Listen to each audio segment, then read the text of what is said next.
see everybody on here, and I am out on the road, so you're seeing me in kind of a different environment right now, and I think the light's pretty good in here. But anyways, I was not going to be doing a lot of the Connecting Codes videos for a while because of being on the road and having so much going on and not really having a lot of time. By the way, when I talk about the codes and the information I get, I put out this book every year, The Code Journey, and this is the 2021 one. I just released the 2022 version of it, and this is the information that's available to everybody. And when you really delve into the codes and you really start looking at what's happening in the world, and it provides so much insight to what's happening in our world. And I have had so many people asking me, what is going on? What's going to happen with 9/11? What do we need to be paying attention to? What do we need to be aware of? Because there's so much talk going around that this is going to be a big date and that it's connecting with so many things, and people are very concerned about what is going to be playing out with all of this. And, you know, Trump has made some posts out there that has talked about the importance of 9/11 and how we have another 9/11 coming. Of course, Bill de Blasio came out and actually mentioned an aspect of New York has nothing to worry about and things like this. So hopefully the code information I'm going to share with you is going to shed a little bit of light on some of that and what's going on and where things are actually connecting. So I can say that through what I see in the codes, Bill de Blasio is telling the truth. It's not going to hit in New York City. And see, a lot of people, when they think 9/11, that's all they think about, is they only think about New York City and what happened with the Twin Towers back at that time. But if we go back, and one of the things about codes is finding where did these types of code patterns happen before. And actually the attack on the Twin Towers, and I'm seeing if I've got my notes here, they actually do not overlap or match up with the codes that we have present right now. But let's go to the places where they do actually match up. And that's what I'm going to be connecting here. So what I did was I actually pulled the code information, and I'm going to kind of read some of that to you, what we have going on in all the different aspects from the book, so that we can start to pull some of this together and then bring in those other pieces. So in the year influences, what it talks about is it talks about a lot of choice and freedom being more important than normal. This is what's going to be attacked in this 9/11 time frame that we're in right now, is choice and freedom. That's where the attacks are. And it probably is going to come about in a way that makes people think it's a good thing, in all honesty, with what I see. We need to know our worth and value, because if we don't understand that as a human race, as a human collective, as humanity, as individuals within humanity, if we don't understand our worth and value on this earth, then we are in for some very serious things that will likely, if we don't pay attention, wipe out the human race. And that's not to scare people, that's not to fear people. That's the reality of the direction that we're headed right now. That's the plans that are in motion that people aren't talking about on this. We need to place peace, compassion, and humanitarianism first. And here's where it gets challenging, because of the lies and the distortions that come up. There are going to be things involved on that date that appear to be humanitarian that are not humanitarian whatsoever. And so we need to really take a look at that, because a lot of the corruption that's out there is disguised in humanitarian organizations. And this can lead to huge digs and researches, and there's tons of information out there on everything. One really positive thing, though, is in the codes in the year influences shows a lot of stagnation and restriction if we're not in alignment, which means the corruption is going to try to put through certain plans. They might even get certain things through. However, they're going to run into blocks. They're going to run into obstacles. They're going to run into challenges in this process. Things are going to become exposed in this process, and they're really not going to be able to make the forward momentum or the forward progression that they want to make with their agendas and their plans at this time. So it's actually going to backfire, really, is the ultimate thing that's going to backfire on them when they try to implement these plans. Of course, that's been happening a lot, and that is part of our year influences that we're in. We need to root into unconditional love in these times, and this is very, very important because of all the division, all the ways that there are attempts to separate us as humanity. So we need to root into that unconditional love. That's going to be very, very critical. We need to choose a path of peace and of wisdom in things. Now, I don't want you to confuse that with compliance or just laying down and allowing whatever to happen. Yes, it's important that we stand our ground. Yes, it's important that we stand up for the freedom, for the integrity, for these different components, for humanity. But we want to find peaceful ways to do it, and we want to do it with wisdom, with intelligence in the situation. Right now we're seeing or on this time, we're seeing a second chance to choose differently. That means that everything that is repeating right now, we really want to take a look at how did it play out in the past? What were the pieces involved in the past? And how do we shift that so that we can move towards peace instead of disruption and turbulence? Many people are going to be facing physical challenges, and that can be financial challenges, that can be challenges with shelter, with food, with physical capabilities, things like that coming up. And I think some of the situations that are going to play out at this time could create some physical challenges for people. And that is actually part of the plan that is hoped by those that are standing in the corruption. We need to draw on true abundance at this time. That means we'll probably need to let go of some of the material facets and get down to what's really important and what's really true and get our priorities in order during this time. It talks about balance between the individual and the community.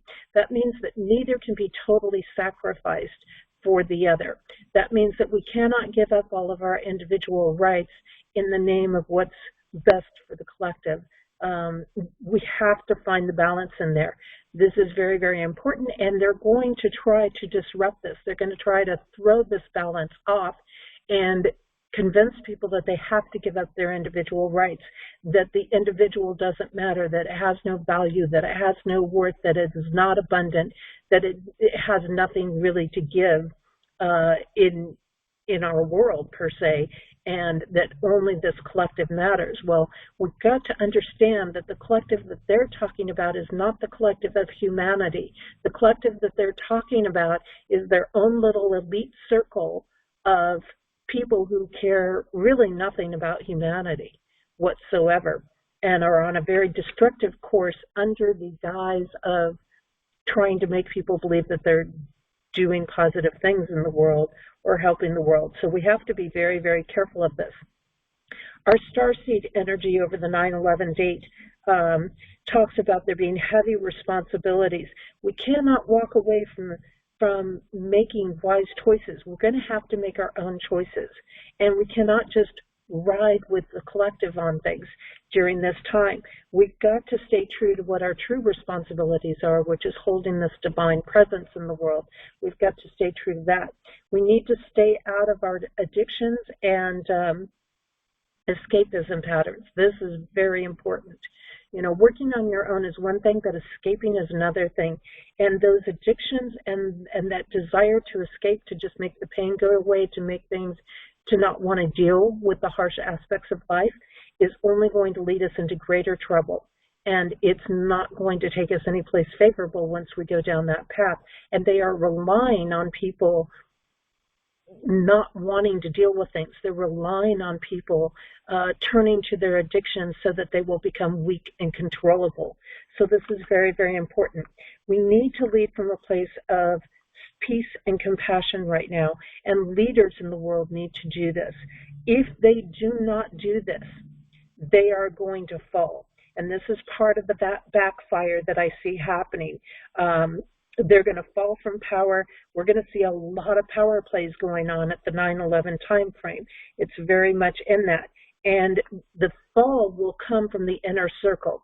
They're going to start getting to a point where what they're doing is even the inner circle can't go along with it, or there will be poor choices made by those people that are helping to execute things, and that will expose and create downfalls for the bigger people higher up the ranks, so to say. We're going to see a big problem, reaction, solution in motion over the 9/11. So that means that they have created whatever problem shows up on that date, they have created it. And they're banking on the reaction, and they've already got a solution and plan in motion, and has been in motion for quite a while. So we will also take a look at that. In the generational influences that run over this date, we see a shift in power, and this will happen very suddenly. So this can be a taking control of, or an attempt to take control. This can be a sudden downfall and needing to change people out. A lot of the shift of power is going to be connected to scandals that are going to show up, and also, or people stepping down. So what we're going to see is kind of this choice that I think some of these corrupt leaders are going to have. They can either step down, or the scandals are going to come out. And so some people will step down because their stepping down will try to protect deeper corruption that's in there. Now, there's also, we can expect natural disasters and emergencies, and of course we've already seen some of this come up because of how this influence is active. Hurricane Ida, which just hit in Louisiana, and as a matter of fact, I just escaped that hurricane coming into where I'm at now, is part of nature trying to balance itself. And we will see this because where we have these emergencies, where we have these natural disasters coming up, those can partly be a backfire to HAARP-related things, but they can also be an aspect of showing the collective turbulence that's going on as well in the world. Now, around the world, what we see is a code influence that brings up poor decisions, hard to see what is right or wrong. So this could be a very confusing time for people. And also this inability to see what is right or wrong and to feel these blocks and these restrictions, which creates an impatience and an urgency, is also going to be what's going to be playing into the poor decisions, which will then, again, bring some of the downfall or the collapse of the corruption. So again, we need to hang tight in here, because even though it seems like some of these plans may appear to be going through, there's actually going to be these pieces where they're going to fall out. So don't let your eyes deceive you. Hang in there. Now, on the monthly influences, we find that we need to let wisdom and knowledge from the past help us to create peace. This, again, is history repeating itself. History repeating itself is very big in the month of September. So we're going to see a lot of things coming back around again. We can look at this and say, this is a second chance. This is another opportunity. We can choose differently. What do we want to repeat? What don't we want to repeat in things? And that's all going to be very important. Lots of confusion around who are the real perpetrators, and this is going to be tough for people. And part of looking at who is the real perpetrators is to look at who does and does not gain in things. Take a look at who's gaining from the situation. That will help you start to decipher some of that. Look at try to stay calm and create and look at who's creating it. Okay. Try to stay calm among the turbulence. This is the big thing, because, again, these are power plays, and only those people who are able to remain calm, who are able to remain in the compassion spaces, they're going to be the ones that are in power. They're going to be the ones that are going to be influencing things. So that means that if you can be in that space, that you actually will have some influence. You'll actually have the ability to guide things a bit. Again, we'll see some erratic weather patterns connected to the turbulence, the collective turbulence, talked about that. Victory over corruption, and here's the really promising piece, that even if there's corruption that comes up, that plays out, that is attempted, there will be victory over it. And again, it's being very self-destructive in this process. Battles that show up, so the upheavals, the things like that, the uncertainties,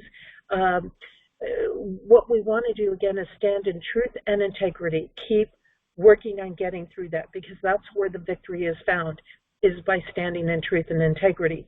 Now, what they're going to try to do is they're going to try to be creating battles. The codes talk about battles that will surface that are meant to keep us in upheaval and to keep us in grief and trauma and things like that.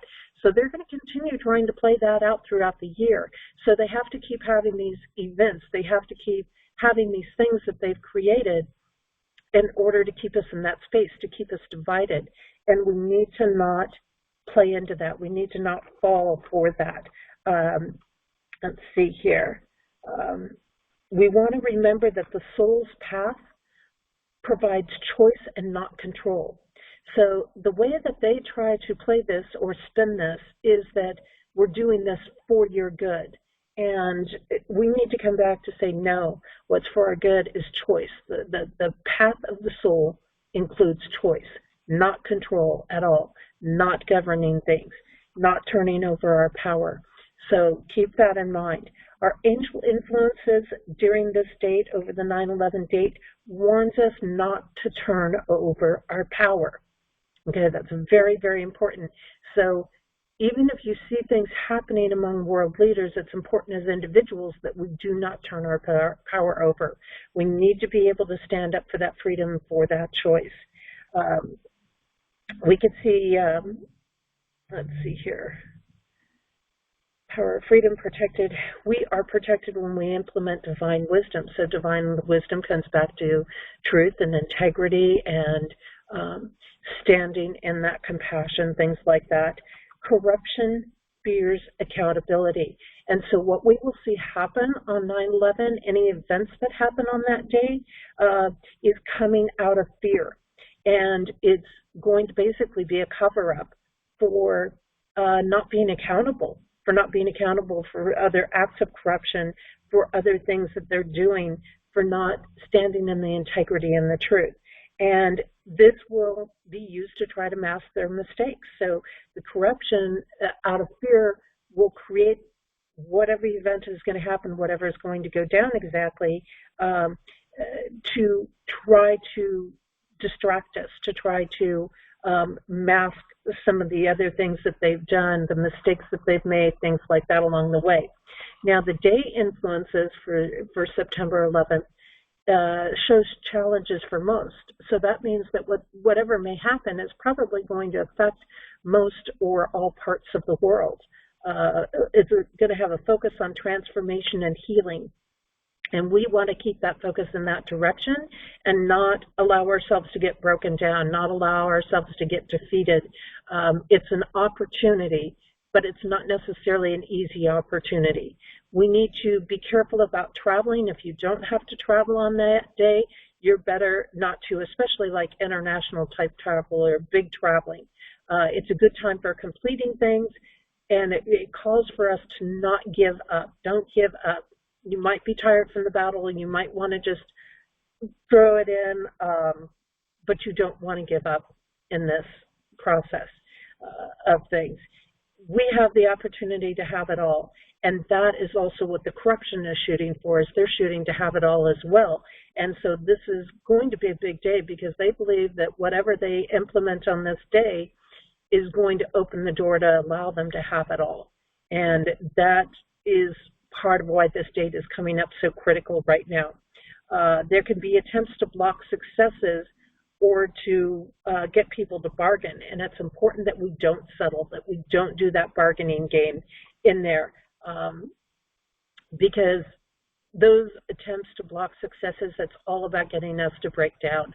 It's all about getting us to give into these world agendas that are playing out, that they can call them conspiracy theories, whatever they want to call them, but the reality of it is they are playing out, whether you want to see it that way or not.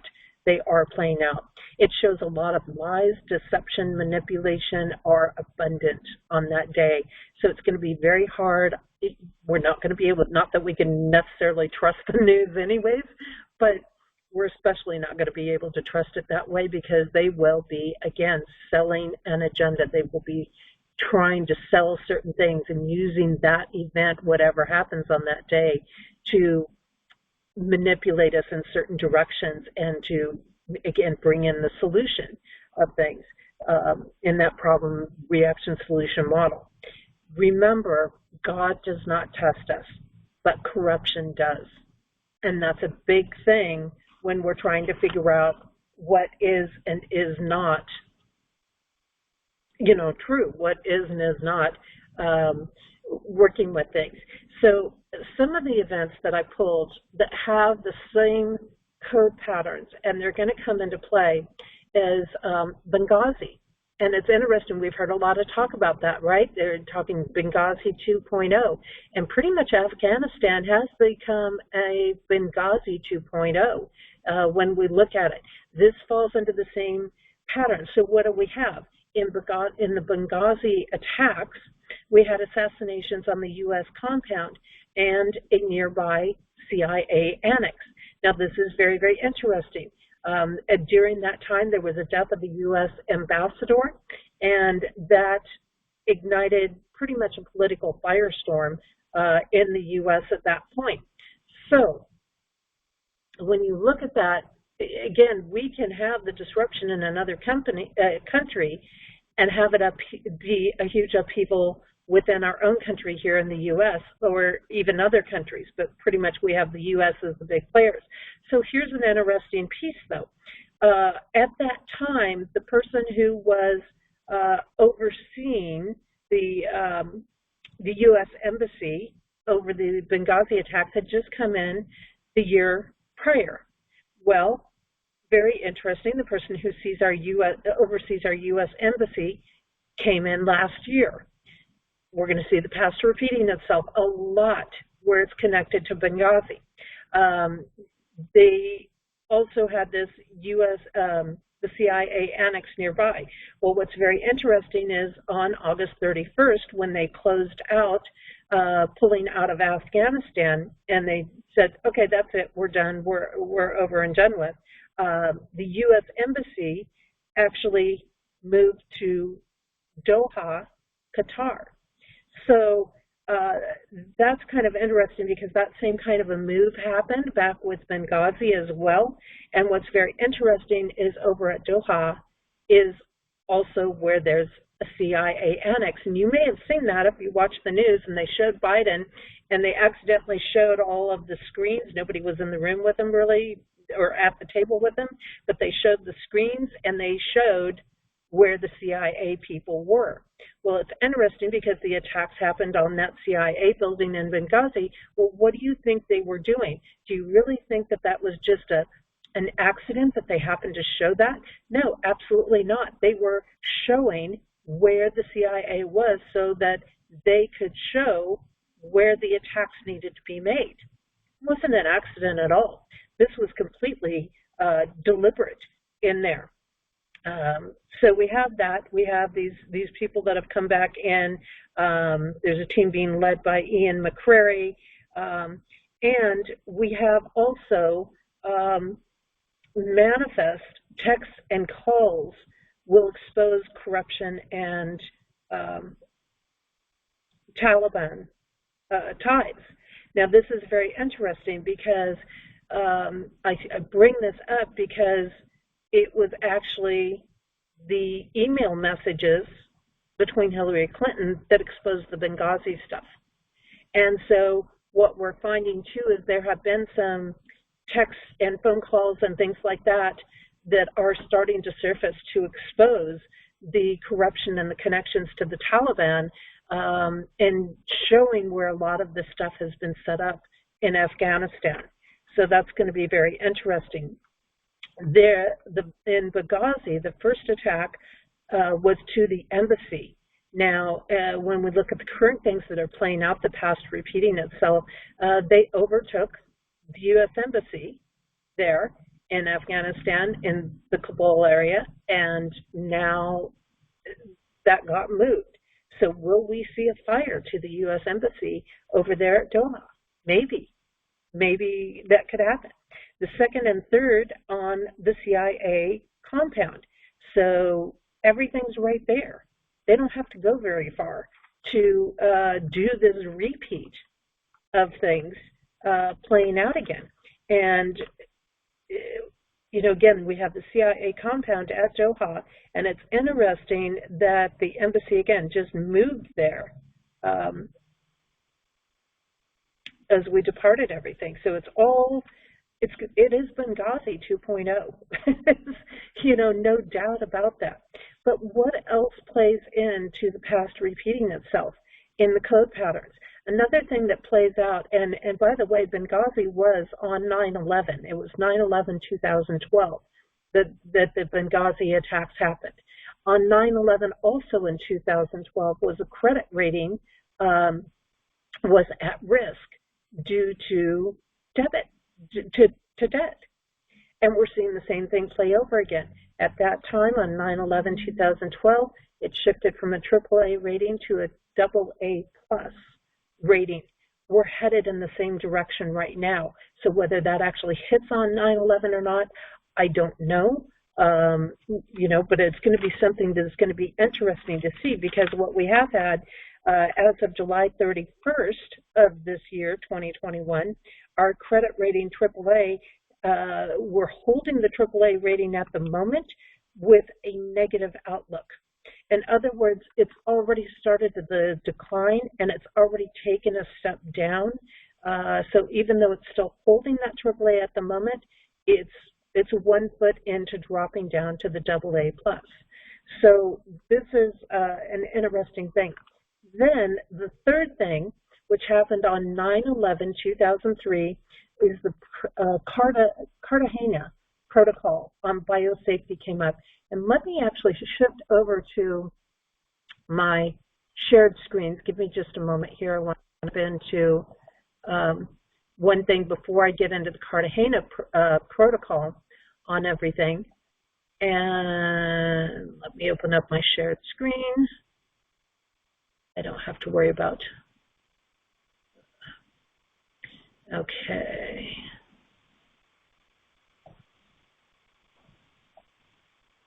Now, what you're going to find in here is that this was very interesting. Just as I was putting the information together right before going into recording, Secretary Anthony Blinken posted this. On September 5th, I will depart for Doha, Qatar, and Ramstein, Germany. This trip will underscore the importance of cooperation on Afghanistan and allow me to thank our staff and German and Qatari friends for their efforts in supporting the largest airlift in history. Well, this is very interesting.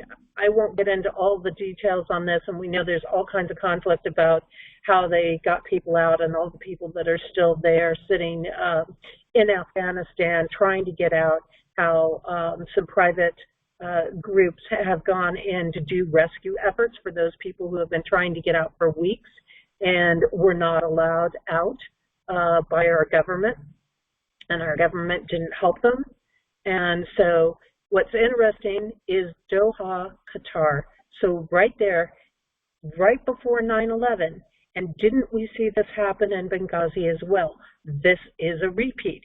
They were there only days before the 9/11 Benghazi attacks. Blinken is going out there days before what could very likely be an attack. And so is this a coincidence? I don't really believe in coincidences.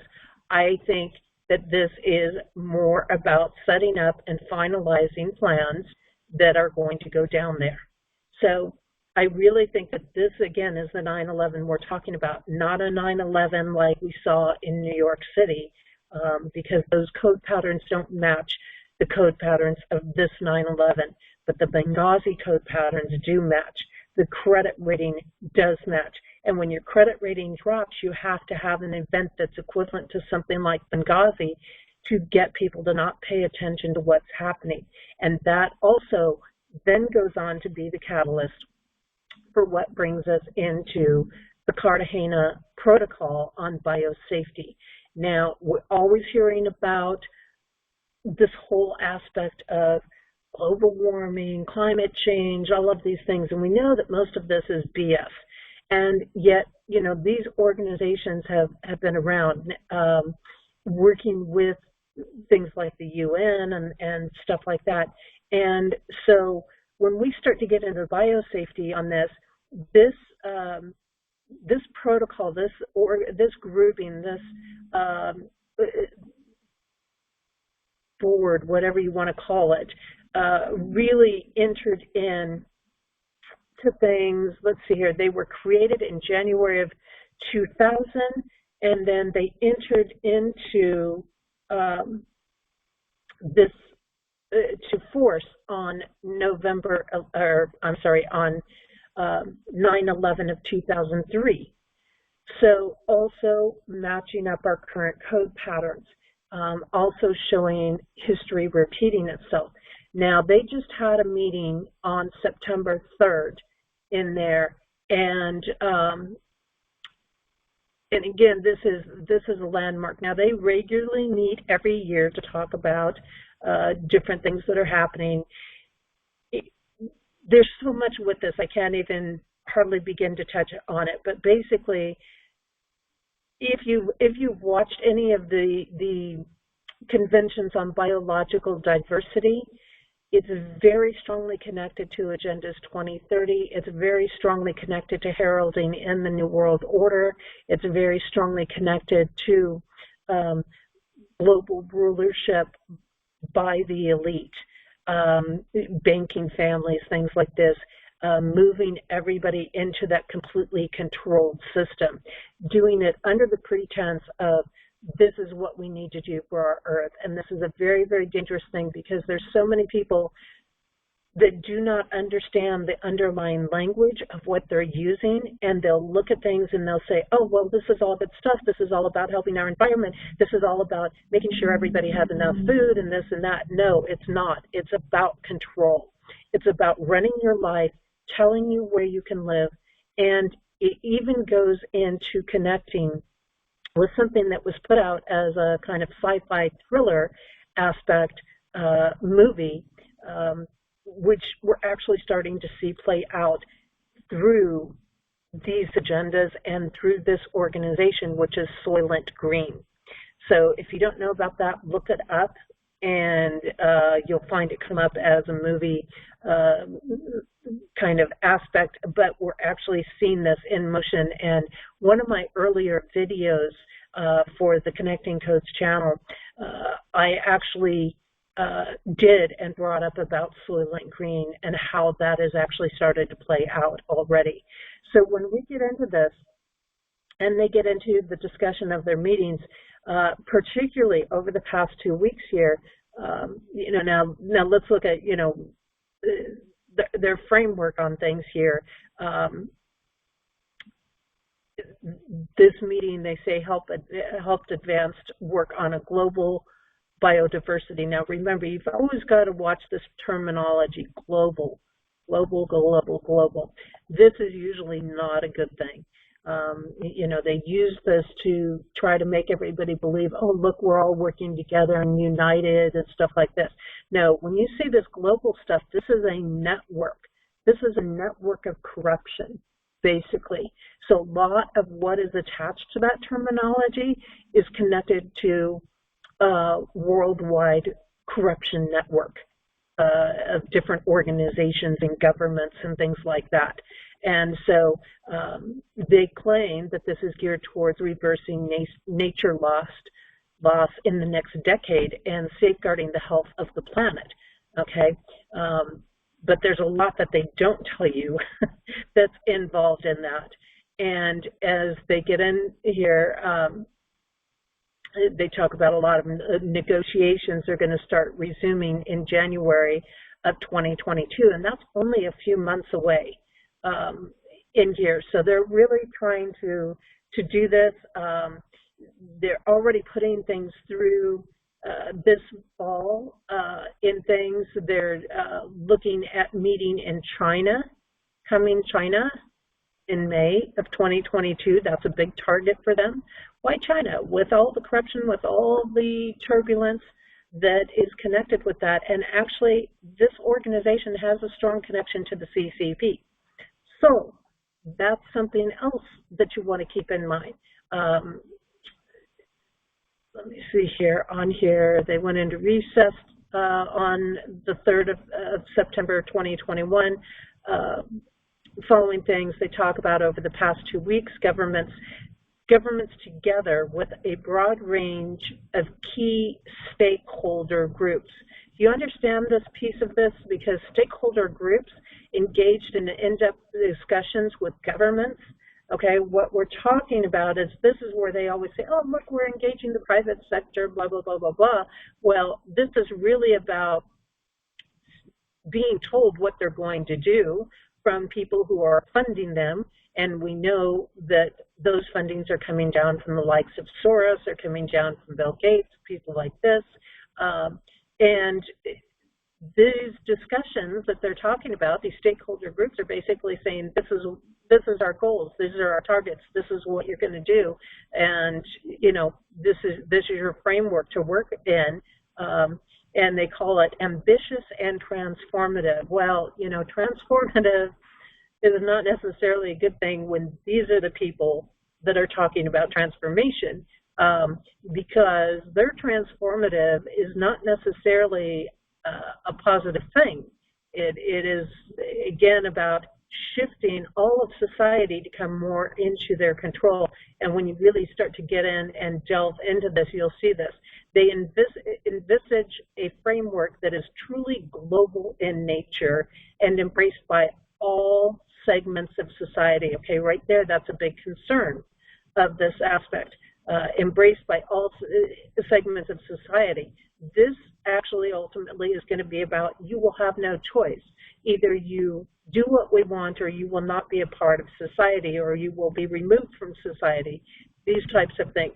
Their commitment brought us all one step closer to the beginning of a new era for the protection of nature.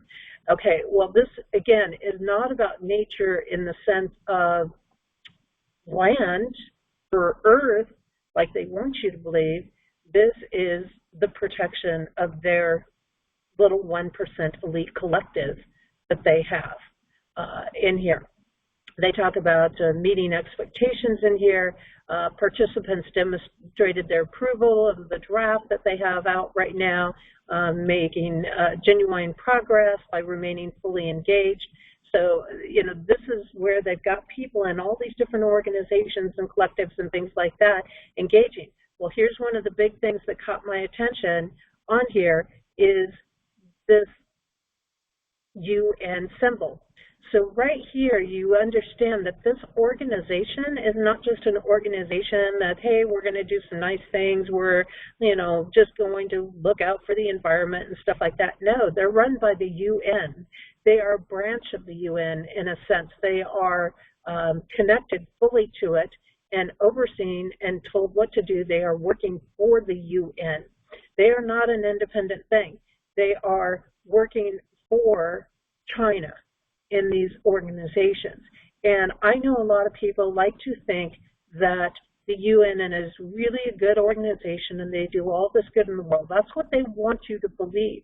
But when you really delve into it, you know, maybe look at some of Janet Ossobron stuff, Fall of the Cabal, the sequel has huge stuff about the UN in there and how their programs work. And just to give you an idea of how many other UN organizations are in here, I'll scroll this up and you can see these different things. The United Nations Development Program, see, they all start off United Nations, even UNICEF, United Nations, okay? These are, again, this is the collective elite that wants to bring everybody into this new world order system. One world money, one world development. You will have nothing and be happy. You will go into these communal housing. You can't have a house that you want. All of these things pushing the socialism, the communism structures, the Marxist structures, all of these things, and they are all over the world. Really, they're all over the world. And when you start to look at it, FAO, UNIDO, World Tourism Organization, Fund for Agricultural Development. Okay, again, this is not about taking care of the rural communities or things like that. Again, it's about controlling the land, controlling the food sources, controlling what you get to eat, controlling where you can go, controlling what you have to do. The World Health Organization is involved in this. Always a big red flag there. Again, there's reasons that Trump pulled out of it, and we got to remember who's one of the biggest funders of the World Health Organization. It's Bill Gates. Bill Gates is one of the top funders in it, and when you get into these things, the World Meteorological Organization, and here you go, the World Bank.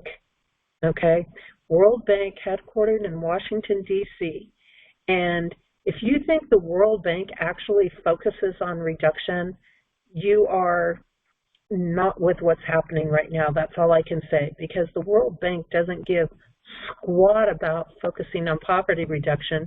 They're the ones that are forcing people into debt and into poverty and forcing people into hardship situations where they can be controlled and where they have total run over their life. So that's just that on the whole aspect. Also in this document, it talked about the Cunning Declaration in here, and it specifically mentions, where was it?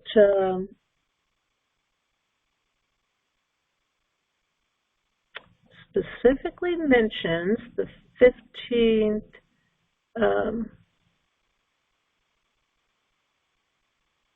can't find it, but it specifically makes a reference to the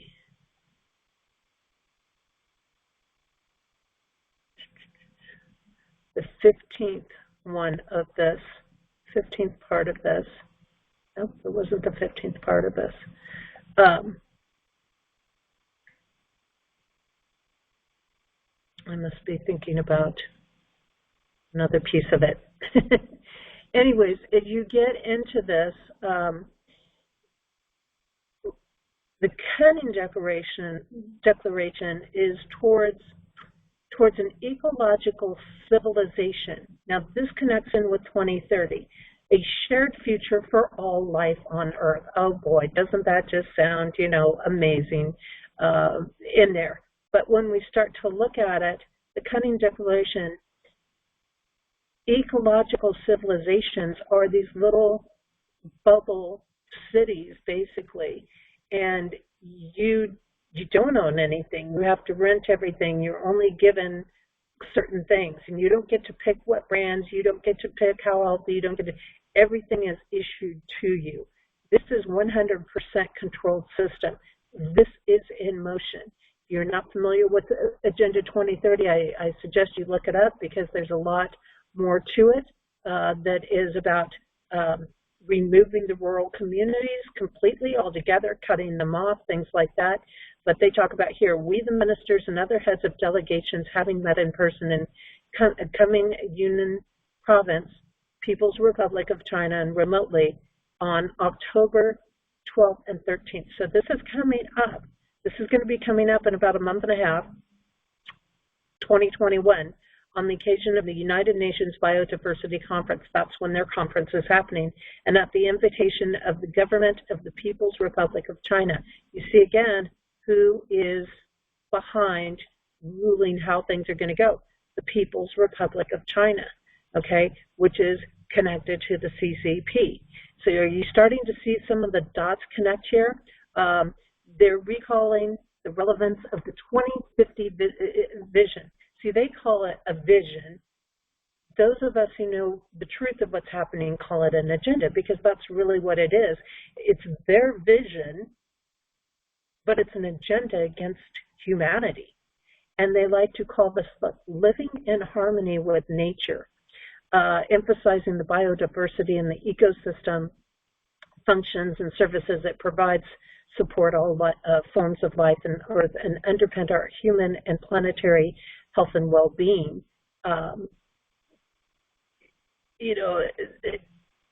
What they don't tell you in all of this, planetary health and well-being, they see humanity as an issue for planetary health and well-being. Well, they say human, but the humans they're talking about is not humans like you and me. They're talking about their life, which is not even necessarily fully human. So we have some things to think about that. They're concerned, they say, concerned that the ongoing loss of biodiversity jeopardizes achievement of the Sustainable Development Goals. Well, here again, Sustainable Development Goals is not about the Earth. This is about Sustainable Development Goals of keeping the elite in place, keeping rulership, keeping power over things. And that's what they're really scared about, and that's what they're really afraid of. And they say that progress has been made in the last decade under the 2011 to 2020 Strategic Plan for Biodiversity, but they're really concerned that such progress has been insufficient. So we know that the 4 years that Trump was in office, he put a huge wrench in these plans. He really backed them out. He really set them back a bit. And again, we have to keep realizing these pieces that are connected. They're mentioning in here great concern that that there will be unprecedented and interdependent crises of biodiversity loss, climate change, land desertification, increasing risk to human health and food security, pose an existential threat to our society, our prosperity, and our planet. Well, here again, they're basically telling you what they're going to do with this. They're telling you that they're messing with the climate. They're telling you that they are drying up the land so that you can't grow food because they want to put you into lab foods. So see, they're saying, oh, look, we're concerned about all these things that are happening. They're not telling you that they're actually creating these things in there. And the food scarcity, well, what happens if you go into food scarcity? We already know that Gates has set up to do, is already creating biofood. It's already in the markets. Lab food, it's already in the markets being marketed as plant-based and other types of food, meat substitutes in particular, in there. And so, they've created this. They're continuing to create it and moving forward. But you can come in and you can read the whole aspects on this and do this. And this is how they're going to justify taking some of the actions that they're going to take, stressing therefore that urgent and integrated action is needed across all sectors of the economy and all parts of society through policy coherence at all levels of government and synergies across conventions and multilateral organizations to shape a future path for nature and people where biodiversity is conserved and used sustainably and its benefits are shared fairly and equitably as an integral part of sustainable development. So you start to see how this is. It's like we have to have, their whole network is in place. And this is going to get activated out of the 9/11 stuff. And this is why they're going to be pushing this through while we're all distracted with a Benghazi type event. And so we have to make sure we're not getting run down these paths of different things. And so they're basically saying we will use all measures that we have to push our agenda through. We're going to use everything that we can to move it through, and we're going to use all of these organizations like the UN and everything like that. So when you really get into reading it, uh, there's the thing. And then it gets into showing what they're committed to and working across the government's, again, this working with the government's aspect. This is one world order. This is new world order. This is the agendas that most people have just called conspiracy theories along the way. And these are the things that people are going to get sucked into, and that they're going to say, well, we have to do this. And look, we already have this plan in motion. Look, we've been planning this for the last 20 years. We've been setting this in motion just so that we could, be ready when it came out, type of thing. And we'll have to look at it. And even in here, ensure that post-COVID recovery policies, programs, and plans contribute to the conservation and sustainable use of biodiversity to promote green development pathways that tap ecological potential for economic strength and equitable. So they've already got this stuff in here. It's already been planned out. And then when you get in here, and it starts getting into the procedure for living modified organisms. Now, this is a big thing. What has happened with these faxes? Take a look at that. Think about that, okay? We are the living modified organism that they are talking about in here. Those people who got their shot, they are the living modified organisms in here. These are the things. They're literally, and it gets into talking in this about the DNA. It gets into talking about that restructuring in this organization. So I don't want to take the time to get through all of this, because this video will be huge long, super long in here. And these are all the articles that are present in here in these different pieces. But when you get in here and you look at, for example, Article 1, in accordance with the precautionary approach contained in Principle 15 of the Rio Declaration on Environment and Development, the objective of this protocol is to contribute to ensuring an adequate level of protection in the field of the safe transfer, handling, and use of living modified organisms resulting from the modern biotechnology that may have adverse effects on the conservation and sustainable use of biological diversity, taking also into account risk to human health and specifically focusing on transboundary movements. Now, I want you to get this again, okay? The safe transfer, handling, and use of living modified organisms, okay? That's people. That's people is what they're talking about there, okay? Resulting from modern biotechnology. Modern biotechnology, that is the vax.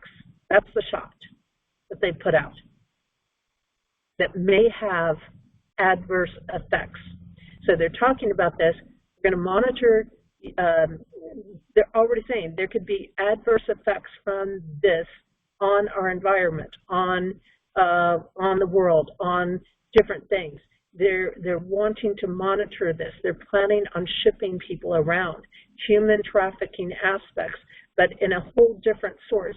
And when you really get into reading the whole scope of this, and it talks about pharmaceuticals in here, notwithstanding Article 4, without prejudice to any right of party to subject all living modified organisms to risk management. So they are planning on managing the human race through pharmaceuticals. So right there, okay? Prior to making the decisions on import. They're planning on importing and exporting people, like they import and export product and food and things like that in these things. And that's exactly, when you get into this, what they're talking about is humans as food, which is what Soylent Green was all about in things. And, you know, they talk about transiting, the accepting of people, the accepting of living modified organisms And it's Article 11 right here that gets into it. A party that makes final decision regarding domestic use, including placing on the market of a living modified organism that may be subject to transboundary movement for direct use as food or feed. Okay? A living modified organism that may be subject to transboundary movement for direct use as food or feed. They're talking about transporting people to make food out of them or to use them as food. That's what this is actually getting down to. This is not pleasant stuff to talk about. This is not good stuff to talk about. This is why we've got to keep our eyes open on what's happening. You can see this all connects in with the codes that are running over the 9/11 date, and that's what it's trying to warn us.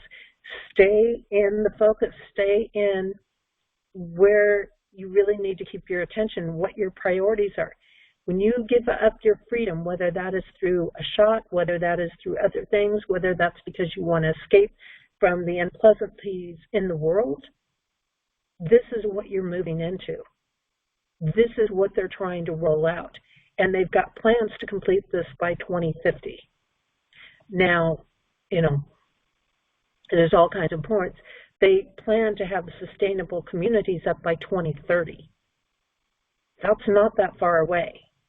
We have to stand up and we have to say no to these things. So you can go in and you can actually read all of this stuff, and it looks like they're really pretty short pieces, but it actually, handling, transport, packaging, and identification, that's why they're trying to get everybody to get the shot. That's another reason. It's part of the packaging, transporting, identification, tracking not just your life and your movements and your thoughts, but tracking you as a commodity, which you actually are since they're patented, since each one is individually patented, which allows that ownership in there. And so this is, when you learn to read between the lines, when you learn what the lingo is actually saying in here, it's amazing. And they're telling them, even in aspects of this, that they don't have to follow rules. They don't have to have proof to back up what they're doing. Things like this in here. This principle 15 talks about that right here. In order to protect the environment, the precautionary approach shall be widely applied by states according to their capabilities. Where there are threats of serious or irreversible damage, lack of full scientific certainty shall not be used as a reason for postponing cost-effective measures to prevent environmental degradation. So here again, they're rolling it out as pretending that this is an environmental thing, all the while they're the ones that are destroying the environment.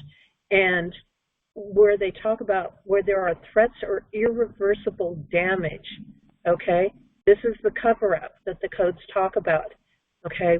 It is also the threats of those who do not want to comply. That's part of what the threats are people who do not want to comply, or where they cannot control them, they cannot turn them around. It's irreversible damage in there. They do not have to have scientific backing to come in, and this actually can play into things like militia forced shots, things like that, where they're going to say, no, we don't have to have the science to back it. We don't have to have proof of what we're doing. We're just going to do it, and these are the people we're going to bump off. This is part of that genocidal aspect. So when you really get in and you read these, and I encourage you to go in and do your own research on these, don't just take my word for it.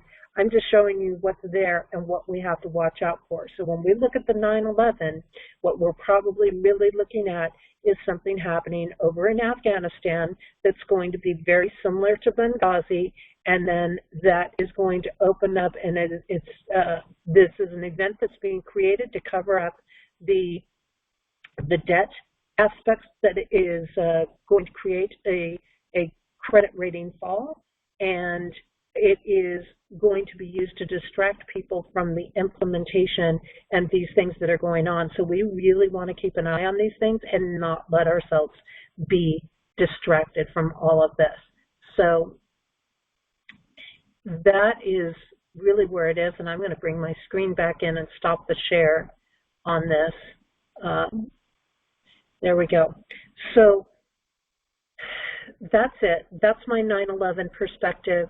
I want to cut this at this because I know I'm already at like an hour mark on here, and this is how the code's put together. Sometimes you have to go through and you have to look at all of the different spots that are in the codes, in the code guides here, to start to see how some of these pieces come together and to go back and when it talks about these things. So that is my take, and hopefully that kind of just sheds some light on what I see happening, on where I see the focus going, and where we need to pay attention to.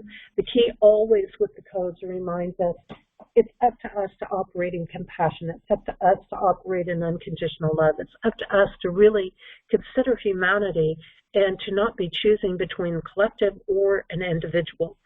It has to have a balance. And to remember that the choice, the freedom, the rights, these things are critical. And those are the things that are in alignment with the soul's path. And to not let ourselves be drawn into these stories, these dramas, these distractions, and to say no to these agendas up front and to do that research in there. We have the opportunity to change things.